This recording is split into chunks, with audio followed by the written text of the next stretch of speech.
This season of So Wrong It's Right is sponsored by our friends at Foxy Bingo. Are you looking for a fun online bingo experience all at the tip of your finger? Whether you're a seasoned bingo pro or a complete beginner, Foxy Bingo is the place for you. They've got bags of bingo to go around, plus loads of top slots that you can grab a paw full of. They have a huge range of free, classic and exclusive games you can play with your mates and community chat, so you can always feel part of the Foxy pack. So get your fox on by heading to Foxy Bingo today. 18 plus, begambleaware.org, T's and C's apply. Your book, the autobiography Never Enough, was a... Sunday Times bestseller. What the actual? I'm a dancer and author. How many copies did your mum buy? Talking of shit, your dating life. You are a vicious bitch. You done? I haven't even started yet. You've had a kiss. We've seen it. No, you haven't seen it. What's the truth there? Come on, Pete. Tell me, tell the listeners. What's going on?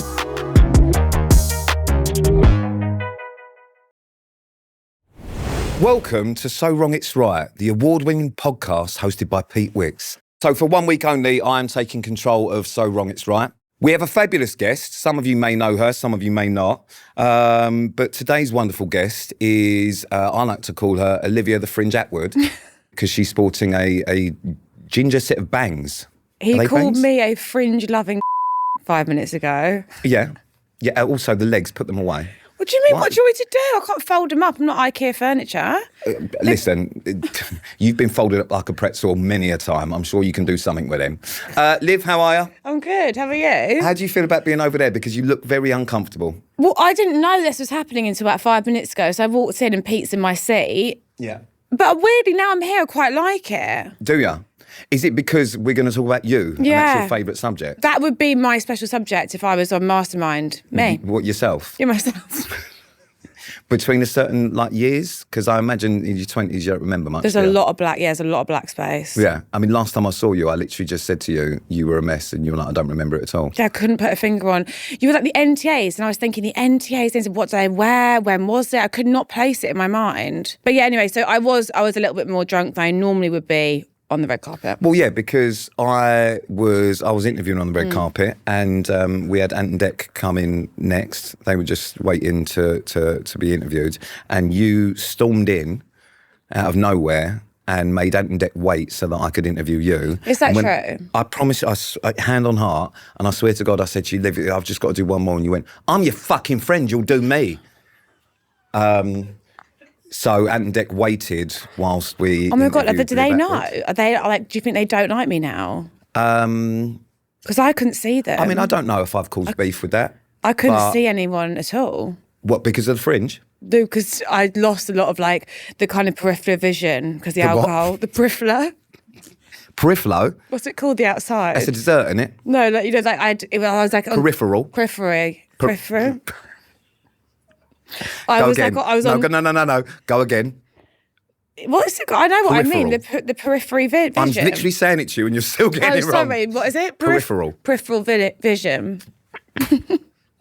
Anyway, so that was last time I saw you. Yeah. You look great. Fringe is lovely. You've won an award. Happy days. Yeah. Let's not talk about that too much. Let's talk about your career. What about it? Very busy. I was hanging on by a shred after this interview. Well, that's part of why I'm here, because obviously I am still in the gutter somewhere career-wise, and you've gone from strength. So I'm just going to fuck it for you. Right. And then hopefully take over if they are looking for another sort of hair. I'll get a fringe if need be. Oh, can you imagine me with a fringe? Have you got the ability to grow a fringe? Sorry. No, because I thought that was your problem area at the front. I mean, I've come in to do a favour, right? Yet again, talking of favours, second time I've done a favour. This is the second time I've been your sort of under host. Fake host. Fake host. Oh my God, it is the second time I've been a fake host. No one actually wants to give me a fucking show. They just let me come in and just do minor bits. Let's let Pete do it as a joke. Yeah, I do Liv's days off when she's a little bit fucking tired, and they just come in and do little bits. We're of course talking about Bad Boyfriends. Yeah. Which you've pushed the fucking life out of. You got it though, didn't you? Well, how was it? Pete, you were there. It was a hard graft, wasn't it? Like 10, 12 hours a day. I was only there for fucking 3 days. and I got quite heavily invested. I know. In the relationships of the people. Everyone's probably watched it now, I'm sure. I hope so. If you haven't, it's on ITVX. You can still stream all episodes. There we go. Nice plug on your own podcast. So, why the fuck was I there? Yeah, because basically, when we were in development for, the best part of 2 years, it was Is that always... how long it took? Yeah, genuinely, yeah. Wow. Well, you know what it's like to get anything commissioned and then to find the couples and then to go through the whole process of finding them and then changing the concept and NDAing them and all that shit. But it was always going to be getting the lads there under the premise of a fake show. And it was just going to be kind of like, rig led, like they'd have some cards or they'd have an iPad and we're like, it's already going to feel sus. Like, we need them to really believe it. And then that's how the idea of you came. I got very drunk.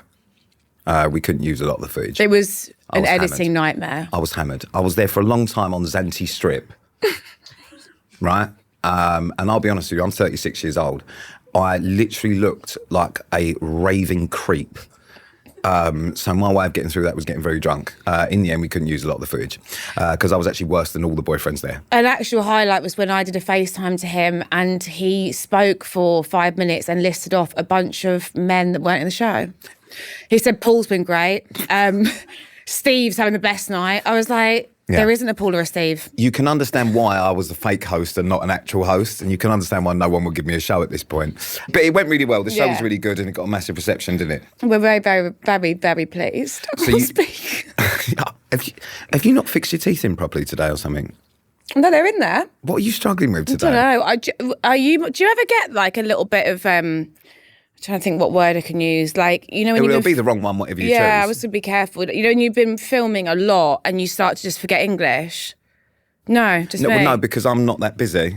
I have not been in a position where my career is filming a lot. So, but I'm sure that's real tough for you, going from strength to strength. God, I'm sorry. Yeah, no, it's all right. Talking about going from strength to strength, so you had to do that in between still doing the documentaries. You're filming another one at the minute, again. Are you ever not filming? No. No. Because even when I'm at home, me and Brad are filming. What?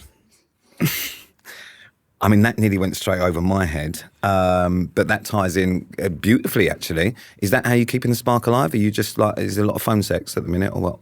People always ask, like, how do you keep the spark alive? But it's like, imagine being married to someone that is... I mean, that's a struggle for me to start off with. Well, there you go. Yeah.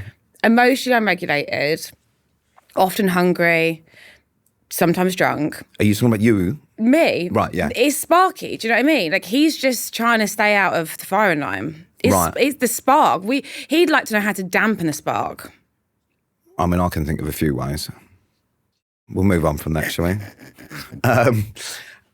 So how often are you actually seeing him? Well, we're seeing each other more now because I've actually got a place in London now. Yeah. And he's playing in Kent. You're not at the Corinthia anymore, no? No. Oh, that's nice. My accountant told me it wasn't a viable long-term solution, which was a bit of a knock, I'm not gonna lie. Yeah. Yeah, so you bought a place instead? So I bought a place instead. And Brad's playing in Kent, so we're actually spending time together. Oh, that's nice. Yeah. Or is it now, have you got used to not being apart for that long? Because I imagine, I mean, obviously I don't know because relationships aren't my thing, are they, as we all know, before you say anything. You've been married for a couple of years. Do you have a problem meeting people, do you? Oh, no. I just have a problem with them sticking around or me wanting them to stick around. It's probably more the latter because people aggravate me really easily. What are you doing with your foot? That's aggravating. You know what I mean? It's things like that. If we were dating, you'd be gone. Sorry, yeah, so we are used to having more time apart. Yeah. So I'll tell you what happened, and I do feel tight for this, and Ryan, my friend Ryan, he had to check me on this and was like, come on, you're fucking married, like this is a bit of a red flag. I sorted out the flat, and I decorated it, and I did everything and whatever, and he at the time was, talking to Northern clubs, and I just thought, it is what it is. We're going to be very separate again. But this is going to be... I started to get really, I was really buying into the idea of having this girl pad. I was like, I love being married. I love Brad, but I also do kind of sometimes miss having something that's just mine. Do you know what I mean? Well, you're very independent. Hyper independent. Yeah. my therapist always tells me, like, stop wearing it like a badge of honour. It's giving trauma. I'm like, oh, what? But not as much as the fringe is giving trauma. You told me you liked it. I know, I fuck? lied. You're jealous. I lied. You're jealous. I lied. You're jealous. You're ginger. You're jealous. You're ginger. You're receding. Wow. I can't come back from that. Why'd you have to make it horrible? I don't know. Because I'm trying to be nice. Oh, you're so and busy. I feel bad now. No, you don't. That's No, a little I bit. don't. No, you don't. I can see it in your face when it moves. So, keep going. Why does it have to be like this? I don't know. It's really bad, isn't it? For fuck's sake. Whatever. I furnished the flat, and then Brad's like, oh, I'm going to go and play at this football club in Kent. I can live with you. And I was like, oh my God, yay. And then he turned up the first day, and the boots were on the floor, and there was grass, and he just had that boy smell. And I was like, oh God, like I was going to have this whole like Carrie Bradshaw moment. The fuck is going on? What the fuck is going on? And then I had a spare room that was going to be for Ryan. So I'd ordered like gorgeous white company bedding, everything. And I was on top of the duvet in the plastic. And I was like ready to make it all up for Ryan. And I was going to have my room and Ryan was going to have his room. We're going to live happily ever after, the girl and the gay in the city. And then I went to Ibiza for the weekend. Brad moves himself into the flat. That's fine. We're married. God. Mine is yours, whatever. How rude. Moved himself into his wife's... No, listen. What a prick. And then he had Ronnie to stay over. And they ripped open my white company bedding. They didn't steam it first or wash it. They put it straight on the bed. And I got back and it was crumpled and it wasn't steamed and all the plastic was on the floor and I started crying. Sorry, what? I started crying. And I said, you're a slippery cunt. To Ronnie or to Brad? Both of them. For not steaming the bedding? And they said I was overreacting and it was not a normal reaction. Well, let me tell you something. They are correct. That is fucking pathetic. So you cried because they didn't stick. Okay, all right. No, I cried because I was looking forward to unpackaging that bedding, and I just didn't want. Did you just malfunction? What? I'm packaging Ben. What the fuck? I have lost. Someone give the girl a day off. No, I know. I've completely lost cognitive function. They're going to make one of those TikToks of me saying I'm a lizard person. They say everyone in the media is like controlled by the Murdoch family. And Yeah. You need to be reset. It was like that Katy Perry did that, didn't she? Yeah. Look at me knowing like fucking pop culture. Go on, Katy Perry. Not messing about me. But anyway, I started crying, and then Ryan was like, I think we need to pull back. I think you're like a little bit tired from Ibiza. And Ronnie was like, can't believe I thought I was like a brother to her. I was like, you are, but I just don't want your brotherness on my new bed. Yeah. No, I'm completely And then understandable. anyway, it's just overreaction. I was overtired. And then I realised actually, I lived in a house that, was his for a long time, drove his car, used his stuff, and he never said anything about it. So why am I such a horrible bitch that I can't share? Well, exactly. That is a question you should ask yourself because it's the question that we're all asking ourselves. On that note, I have had enough, to be honest with you, of that. Of life or this? I mean, at the minute, it's a mixture of both, darling, I'm going to be honest with you. But this has really been the icing on the cake. I've got some questions to ask you, actually. Well, that is your podcast and I was supposed to be a guest, so it would be good if you could do your job. Swap? Yeah. Hi Hans, it's Liv and welcome to this week's What the Foxy Trends, brought to you by Foxy Bingo. I have 2 current trending styles and I'm going to give my opinions on them. Let's do it. Number 1, boxer shorts as outerwear. I like it. I don't love it, but I like it. I feel there's a time and a place.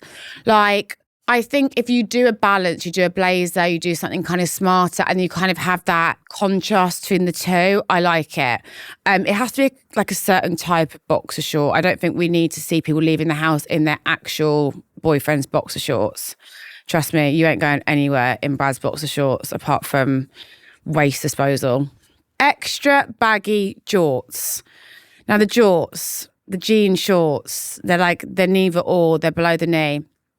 I'm going to say I hate them, but I do think that's maybe because I can't wear them because my legs would just, can you imagine the comedy? It would look like, do you remember in the cartoon version of Robin Hood when the fox, he went on the stilts to get into the carnival? where do I get these images from? My brain is fascinating at times, but that's what I'd look like. I'd look like I'm on stilts. I definitely can't rock anything below the knee. I have to go like, it has to be long to the floor or like really, really short. But I also just don't know if I've ever seen anyone that looks good in them. It's given Avril Lavigne, and she's an icon and should be respected as such, but not for her fashion choices. And it's a no for me. Guys, that was this week's What the Foxy Trends, brought to you by Foxy Bingo. I will see you next week. Right, listen. I don't want to say this, but I will say it. You were basically the most requested returning guest. I'd like to sound humble about that. I'm not surprised. Our episode together was one of the most listened to of all the podcasts I've done, and I've had some big names on here. When you say one of the most, at one point it was the most. So who was up there? Do you know what? I don't actually have data. When was the last time data was available, Lucy? Oh, well, this sounds like an excuse now. I don't actually know. I don't know. Who was the most listened to? You sat around the top for a while. Is it me? Is it still me? It's still okay. So don't say one of the most. It was the most. So last time you were here, we've had a little rejig. We've had a little. I got an award. We've. I wondered how long it would take. How long was that? For you to bring up. We got rid of the pineapple, put an award in. Yeah. A bit more neutral, an award. I'll be honest with you. I don't really remember what it looked like. I just remember the pineapple and having a real terrible time. It said talk about the new set, and I was thinking, what new set? Is it new? Well, the changes have been made. There's a new table. Well, I mean, that's obviously not new. No, there is, because last time it was glass. No, but I mean, the table's not new. You obviously got this from a car boot or something, because it's scratched to shit. Like, that can't be new. No, this was new. This was from a high street favourite. A high street favourite? Was it? Let's talk about dating. It looks fucked, Liv. Like, it's scratched to shit. I don't know what to say. Where are you storing this, guys, during the week? Have you got to a point now that you are, like, that big time that you would just get a new coffee table every week or something because you're so fucking got so much cash around you? And you just stink of fucking cash. You don't look after things anymore. I could make a little cash table if you want. I'll paper mache some cash together. Yeah, if you could, please, that would be... In fact, can you lend me some money? You said you wouldn't do this again. No, but honestly... It's awkward for our friendship. Well, not really. When you say friendship... we're kind of put together because we have to be. I'm contractually obliged to do things with you. Mm-hmm. When it comes to actually choices, unless you're lending me money, I'm not interested. Who would you hang out with by choice? And no one. I'd live in a forest on my own, away from society. You don't mean that. No, I fucking do. And I think you know I do. I would much rather be friends with a goat than a person. When are you going to just go off the grid? I don't know, but I really want a goat at the minute. Apparently their shit stinks. I'm not buying a goat for the shit. Talking of shit, your dating life. Can we do a little segment on... I feel like it's only fair. I can't have you here and not talk to you about dating because, like, you were always in the papers, you know. Papers? The tabloids, because you're always connected with someone. Yeah. Maura Higgins. Yeah, I'm constantly connected with everyone. It's Love Island alumni. What's the truth there? Come on, Pete. Tell the listeners. What's going on? You've had a kiss. No, me and Maura have known each other for a long time. I don't want the backstory. I don't want the Wikipedia version. You've had a kiss. We've seen it. No, you haven't seen but it. You've seen a picture of it. You haven't seen it. God. What? Sorry, are you trying to sort of... That was very odd. We've seen you kiss. No, you haven't. She's a pretty girl, come on. She's lovely. Me and Maura have known each other for a very long time. Right. And me and you know each other a long time. We don't kiss. You know, but she's attractive. Oh, so my God. It changes how I look at people. Do you know what I mean? So you do like her. Put it on the record. I think Maura is great and we get on very well and we have done for a very long time. Are you dating? No. But every time... I think you're lying, actually. Are you lying? No. Hey, I'll throw my award at you. Do you threaten people to get answers on this show? Yeah. No, we've known each other for a very long time and we get on very well. And there's your answer. So I'm also doing Strictly at the minute. So I'm learning to dance. Let's talk about that. Sidestep. Okay. Are you and your... You really thought you were going to get out of me then, didn't you? I think I don't actually need you. I don't need you to say anymore because I think I've got enough. I think your face and your body language, I think we know what we need to know. I think everyone here knows. I think the people in the studio down the road know what they need to know. Everybody knows what they need to know. The next thing I need to know Are you and your dance partner romantically involved? My God. You don't get awards, baby, by not asking the questions. God, you are just fiery, this. No, we're dance partners. She's amazing and I get on really well with her. You did well there. She looks like a really lovely lady. She is honestly one of the nicest people I've ever met in my life. What does she do to deserve being coupled up with you? She's won it before, so I think they thought, well, listen, she's already won it, so let's give her someone that she's not going to win it with. So she's dragging me around the dance floor like a fucking corpse at the minute. But she's just she's really positive, she's really nice, she's got a very good sense of humour. So when they did the coupling up of dance partners, she's the person I wanted, based on the fact that obviously you spend a lot of time with someone doing this. It's fucking intense. So the most important thing for me was someone that I actually get on with. Naturally, the first time I met her, I just thought, I like you. You're just a good person. You don't annoy me. And yeah, so she's the best person I could have been with, but it's not a romantic thing. But we do have great chemistry because we get on, we genuinely get on really well. That's good. What does the week look like? How often do you actually have to train? I'm doing Strictly stuff 6 days a week. Is that as hard as people say it is? Like, is it your whole life at the minute? Yeah, it's so much more intense. And I said, oh, listen, I'll still do my own thing. I mean, like, after this, and I've got some other bits to do today, then I'm going straight to train until like 11 o'clock tonight. Then I'm back in tomorrow morning, like up at fucking 5, like every day. I'm fully in. Like, if I do something, I'm 100% committed to it. So I'm doing everything and anything, and I'm still shit. My problem is I'm a perfectionist and I can't perfect dancing because I just can't do it. So I get frustrated and angry at myself. But when you've got like a live audience, I quite like that. I quite like... feeding off it. Yeah, I quite like that. And I don't really worry about the people at home. Because it's like anything. When you're doing something, you don't think about who's at home, really. You just think about what you're doing at that moment and who's in that room. So you're enjoying it? Monday to Thursday and actual learning the stuff, I do actually really enjoy. So you actually enjoying rehearsals more than performing? Massively. Yeah, massively. Because I'm a bit of a geek, I actually like... learning how to do it, but I'm and especially as I'm bad at it. Yeah. When I'm bad at something, you're not actually paid. Come on, genuinely, I'm going to say something nice. Everybody. That's how unusual it is for Liv to say something nice. She physically can't get the words out of her mouth. Everybody, just like brace yourself. Pete, I'm really proud of you. Genuinely, I think that to go out there in front of the nation, wearing that shirt, doing those moves, I couldn't do it. I couldn't do it. You can dance. When I saw that first episode, I was like, let's turn this on because this is going to be funny. No offense, love ya. So I was like, how's he possibly going to convey joy or like romance? Like, he doesn't know what they are. But there you are, doing it. Do you know what? I genuinely, the fringe has changed you. You're worse. Am I? Yeah. In what way? You're just nastier than you ever have been. Really? Oh, God, sorry. But even that, it's the most... insincere sorry I think I've ever heard. I just told you I think you're a really good dancer. No, you didn't. I did. It was a backhanded compliment. It was. Well, it was. Guys. I turned it on because I thought it'd be a right laugh. And actually, you're right. This is probably controversial, and I know nothing about dancing, but I would say that these things, and the same with the skating one, it's kind of harder to be the dude, to be the leader, because I'm thinking, like, if I ever do one of these shows, they just spin me around like a lollipop. I'll just try and keep everything together. Do you know what I mean? But you've actually got to direct it. Do you know what? I got asked this the other day, and I literally know nothing. Yeah. I don't even know. Like, I barely remember what the dances are called.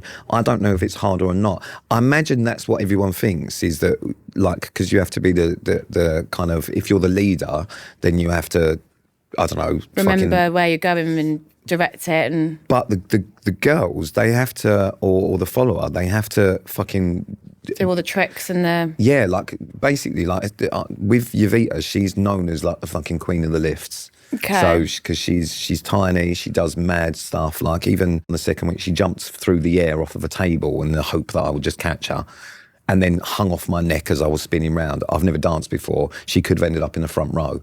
Do you know what I mean? Like, it was wild. And she's just like, yeah, no, I'm fine doing that. Like, fearless. I'm just like an anchor. Yeah. It's her doing all the other stuff. So I don't know if it's easier or I guess it's harder. like pros and cons to both. Yeah. I can't believe that she jumped like that into your arms. But when we actually did the training, and this is a funny thing, and because I'm not, like, I don't know what is going on after time. She got on a table and she was like, okay, so I'm going to, and just jumped. She went, catch me, like midair. And I was like, what the fuck?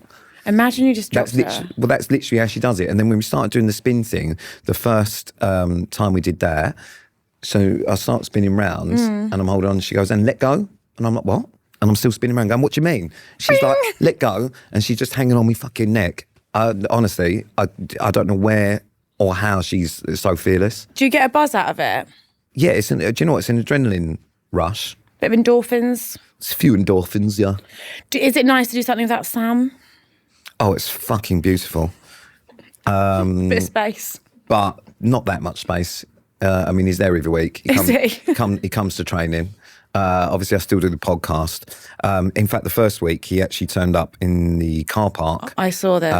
And he bought 50 T-shirts, 50 sets of jeans, 50 hats, and was handing them out to everyone else's friends and family.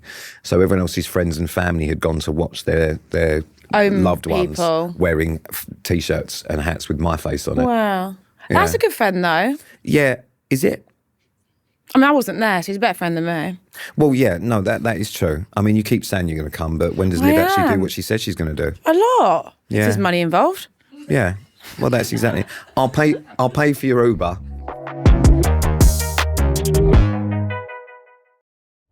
Pete. Olivia. I can't actually believe this. I just wondered if this is a misprint. Your book, the autobiography, Never Enough, was a Sunday Times bestseller. What? The actual? I'm a dancer and author. How many copies did your mum buy for that to... Do you know what? In all honesty, my mum actually did get a box. Of books? Yeah. Obviously, you know when you do like things like that and you send them out to people, whatever else, my mum got a box. So she just started handing them out to people. On the high street? I'm not even joking. Are you being serious? Yeah, like, literally. But yeah, mad. What was that process like for you writing the book? Fucking horrendous. Was it actually? Yeah, hated it. What made you do it? Mixture of things. We've spoken about this before. Like, obviously, you go to therapy. Mm-hmm. He quit recently. I'm going to find a new one. And again, oh, fucking hell. Are there any left? Yeah, they all just said they don't want to be in the depression anymore after they speak to me. No, understandable. Well, I've never done therapy. And You've never ever done even one session? No. What? How are you upright? Oh, fuck knows, honestly. And to be honest with you, sometimes I'm not. And you've been through some shit. Yeah, I've never done therapy or anything, and I think the book was kind of like my way of doing therapy, because it's the first time I've spoken about a lot of things or even mentioned a lot of things, and I think a lot of people don't know anything about me. But the last couple of years, I've just trying to get more of a handle on some of the things that are wrong with me, like, you know, even certain things like, you know, not being able to commit in a relationship or dealing with grief and, you know, some of the stuff that maybe when I was younger, like, I don't like to call it fucking trauma, because I always think, well, there's people that have had far worse than me, far worse, and I'm so blessed, like, the life I live now. But it has some of the things that happen to you younger, if you don't address them, it changes and shapes who you are as you get older. And subconsciously, you don't necessarily realise that until you consciously think about it. And I think that's what I've done over the last couple of years, is consciously think about it. And then actually, it made me think there's probably a lot of people that are probably in the same kind of boat. So that's why I did it. It's not an autobiography. It's just kind of my views on certain topics like suicide, mental health, grief, all of that sort of stuff. And to be honest with you, I was really nervous about it coming out, because I didn't think anyone would want to read it. I didn't think... and then you've been that open. Anyone would give a fuck, and I've never been that open. And imagine everyone's like, nah. Yeah, well, a load of bollocks that is. But thankfully, they did. People didn't, and it's mad, and like the amount of people that have kind of messaged and spoken about it, and the reception it's got is wild. But mainly because of how relatable it is for them. Yeah, and that was. I don't know, it sounds like one of them airy, fairy, mushy things to say, but that was one of the main reasons I did it, is because I think there's a lot of, especially men, but it's not just men, a lot of people that feel a certain way about grief and having resentment towards certain things in their life, that feel like it's a bad thing to say that they feel that way. even having resentment towards grief and looking at it as if someone's left you. And obviously it's not their fault, but that's part of parcel of sometimes the feelings you go through when you go through these things, but never something you're allowed to say. But it's okay to feel like that, and it's okay to have your own thoughts and feelings and not be told that that's wrong and whatever else. So, it's that was part of why I did it. A lot of people that say when they do a book and they cover heavy subjects, the hardest part is doing the audio book because you're actually reading it back to yourself. I didn't want to do the audio book. For that reason, or just because you just didn't want to do it? I just didn't want to do it, and I didn't want to speak those things. Like, it's different writing it. Yeah. Because you can kind of internalise a little bit, but trying to speak about physically speak about some of them topics without crying your fucking heart out in a little fucking cupboard with a mic was quite difficult. Did you cry? Yeah. Oh, God. God. Multiple times, yeah. Yeah, talking about, my mum and my mum's story and, as much as the book is Pete Wicks, a lot of it is down to my mum and her being brave enough to allow me to tell her story, and kind of all the things that kind of led up to her trying to take her own life and all that sort of stuff, and where she is now as a human, and like kind of her journey from the like pits of hell to being just the most amazing angelic fucking hero you'll ever meet in your life. Like, it's her story, and I was just a vehicle of telling that, which hopefully is relatable and inspirational for people to know that however bad shit is, it can get better. What was her reaction to reading the finished version? She bawled her eyes out. Yeah, but through every step of the way, she's the only person that, as we were going through chapters and writing chapters, I was sending them to her so that she could read, because, at the end of the day, like I said, there's a lot in there that is very private to me and to my mum and to my nan. And I didn't want at any point for me to overshare things that she wasn't happy with. And there's a lot of stripped back stuff. There's still a lot of things that aren't necessarily there, which is why it's not an autobiography. It's not a tell-all. It's just an idea of things that hopefully could be relatable for other people in situations and circumstances that a lot of people may have been through. And also a lot of people have been through, but they wouldn't know you had. And then you being you in the way you are and your dry sense of humour and everything else, I think it's more valuable to hear you talk about your experiences, because you wouldn't expect it. People never really know where someone's come from unless they choose to share that stuff like you have. Yeah, and I think it's very, we come from a similar background in terms of started on reality shows. Yeah. And some people have progressed through the ranks very, very quickly to get away from that reality kind of title. Some of us are still in the process of trying to do that, only 11 years later. But the problem with kind of that is everyone just thinks that you're just a fucking donor. Yeah. And that would have been when you first did your first documentary. What the fuck, do you know what I mean? No one would have expected you to be the amazing broadcaster that you are now. But it's because it made me feel so awkward to say something nice that I punched the microphone. Why did I say that? But don't you think that being on reality TV dehumanises people? Yeah, of course. So then people don't think there's any depth to you beyond that. We become a joke. Yeah. We're a joke. We're just like the car crash Teddy people that people kind of look at and go, do you know what I mean? You've never experienced anything real in your life? No, or had never been to through worry nothing, about, never had a real job. You don't really work for anything. You should be just so happy and blessed that anyone even knows your name. Do you know what I mean? That's kind of the mentality that people 100%. have. Whereas, and I think that's the problem, is society in general just judges everyone straight away. And I do it, you do it, we all do it. That's human nature, that's instantly what you do. But there is all these stupid fucking quotes and all that bollocks when people read all them fucking wank quote pages. But it's true, some of them, that you never know what is behind someone's smile or whatever else, and that's the thing. I think a lot of people, because we do an industry where we have to be smiley and kind of funny or whatever else, you can't just be yourself a lot of the time. You're a version of yourself, which is a version of yourself that is appealing for other people. And actually, we're not always like that. Do you know what I mean? You work so fucking hard and you're so funny and whatever else, but behind that you have days. That's twice I've been nice. But behind that, you'll have days when you're just like, fuck, like I ain't having a good day, and everyone gets that. But when you're on public display though, you're not really allowed that, are you? But also, I think that there are just genuine arseholes in our industry, as we know. Oh, it's fucking, there are cunts everywhere. But I feel like one of the reasons that you have been successful and that you have that humility and you have that self-deprecation. Something's happening to me terrible. What's wrong? Self-deprecation. Deprecation. Deprecating personality, and you are kind, is because you have actually lived a life. You've been through stuff. You've been there for your mum. You know, you've had to be the support system and things like that. Although, like, it's left wounds, it's also made you the person that you are. Yeah, 100%. And I think that's the thing, is appreciating at any point in your life, whether it be good or bad, you know, it's very easy to be a fucking wonderful person when everything's going well. 100%. It's very hard to be a wonderful person when shit is the fan. Mm-hmm. But also when shit is the fan, it's very hard sometimes to come out of that fucking swamp. But you can still learn from shit that happens that's bad and take that forward into becoming a better person. Mm-hmm. If we're constantly evolving as people. I'm not the person I was 10 years ago. No. And I'm not the person... Like now, the person I am now will be different in 10 years' time. Oh, here's hoping. Fingers crossed, you know what I mean? Like, at some point, you won't be a cunt. We don't know when that's going to happen, but fingers crossed, you know, I've been speaking to Brad about it, and Brad said, I'm here for the long run because at some point I will like her. That was actually his wedding vows.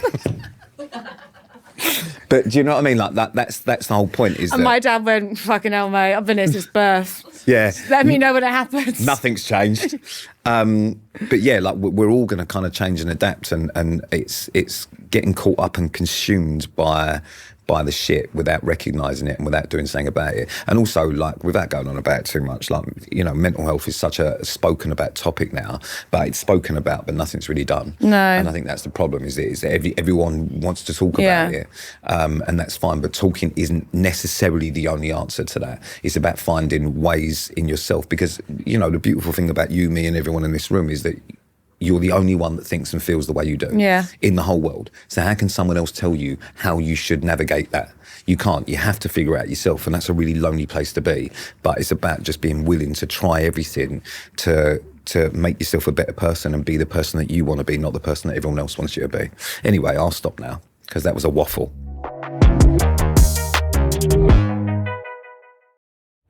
You know how this game works. You've been here before. So wrong, it's right, wrong. I enjoyed it a lot more last time because I was drunk.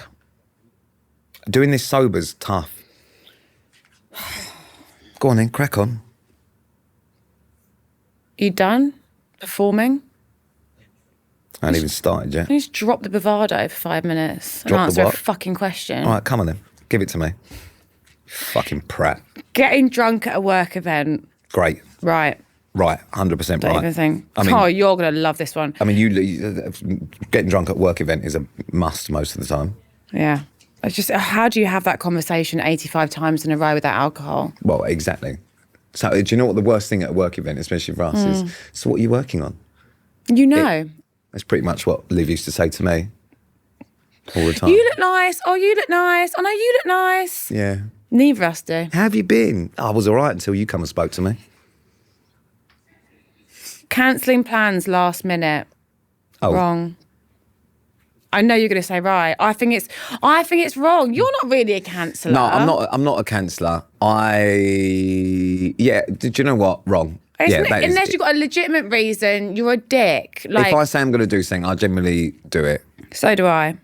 I might be late and drunk, but I'll be there. 100%, yeah. I won't be there in the way that you want me to be there, but I'll be there. Be there physically, mind and body. Yeah. Not aligned. Going on a date with your ex's friend. Your ex's friend. It's wrong, but I've done it. Of course you fucking have. Yeah, it's wrong, isn't it? Yeah, it's icky. Well, it's wronger of the friend. Oh, yeah. Well, I don't have any loyalty to my ex. That sounds like a them problem. Yeah. But still, it's wrong. But I think it could be so wrong it's right, though. Because, like, I always said to Brad, I'm not proud of this, but it's like, you know, if Brad cheats on me something awful, it's like, I'm going for the inner circle. Yeah. Yeah. Yeah. You are a vicious bitch. Vicious. Absolutely vicious. So wrong, it's right. Your mum doing your washing when you're an adult. Oh, absolutely right. Did your mum do your washing? Yep. Absolutely. She picks it up every week, brings it back every week, freshly ironed. Are you taking a piss? Nope. But I will tell you why. Don't give us some big rounder hat. She just does your washing. You don't need to justify it. She's your mum. You're a boy. Mums do that. You see, you have to remember, you are. You see, I'm a girl. Oh, yeah? Last time I checked, my mum would never help me with anything like that. When I lived like away from my mum, I just used to take her to a laundrette. Washing is just not for me. And I've tried ironing. I just can't iron it as well as my mum. Letting your dog sleep in the bed. Right. Yeah, it's so wrong it's right, though. What, do your dogs sleep on the bed every night? No, they don't anymore. No. And I'll tell you why, and this is going to sound really bad. So Eric is now old. He can't get up there. He gets up there, but he's getting down, he tumbles. Because You need to get him some stairs. Peggy's still quite quick. No, I mean literally getting upstairs. It's the stairs that are the problem. Because my friend's got short legs and he's fat now. So and he tumbles down. So now I sleep downstairs with them. On the sofa? Yeah. Jesus Christ. Because they fall asleep before me because I don't sleep very well, and then I don't want to wake them up. So I'll just lay there. See, so guys, that I don't wake them up. He's not dead inside. No. He just looks it on the outside. Yeah, oh, that was nice. Thanks. Guys, please don't ask him to come back for series 3 because I just can't be fucking bothered. Pete Wicks.